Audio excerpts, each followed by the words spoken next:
Well, GM and Nissan coming out with electric cars later this year, the Chevy Volt and the Nissan Leaf, but they're getting started a little late compared to some Austinites.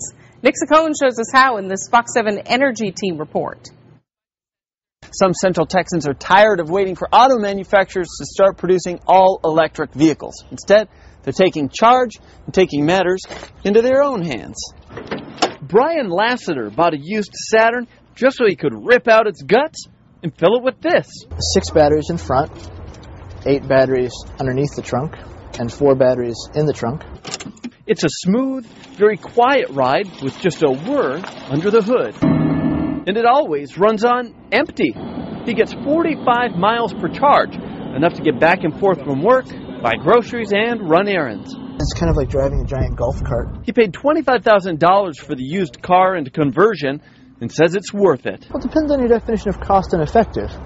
So my wife and I looked at it, and the total cost of this vehicle is still less than buying a new Prius. Plus, he doesn't have to pay for gas.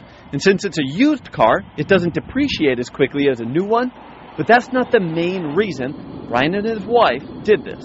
We would make eliminating petroleum products a goal of our household. They can have all sorts of reasons for doing that. Aaron Choate is part owner of Revolt Electric Vehicles, a new Austin business.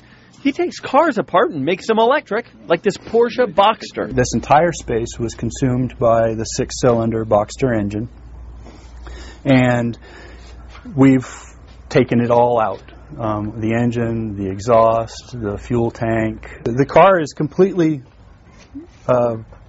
everything's been pulled out of the car. Aaron says a lot of people think electric cars are slow and weak, but actually, they're better. They are really quite powerful off the line. It's actually a relatively inexpensive way to get a high-performing, sporty vehicle. As I like to tell people, there are a lot more electrical outlets in the United States than there are gas stations. The cost to keep Brian's Saturn charged is $10 per month. Even better, he recharges with the solar panels on his home. Brian hopes to save a little more money if TxDOT ever recognizes electric vehicles like his don't pollute. When you go for your inspection, right, they like to test your emissions. Yeah. And they see so few electric vehicles that it is not apparent to them what they have to do. So for now, he'll keep doing the emissions test. The conversion costs anywhere from $25,000 on the low end all the way up to $60,000 or more, depending on how many batteries you want and how far you want to go. Nick Saccone in East Austin for the Fox 7 Energy Team. Pretty interesting. The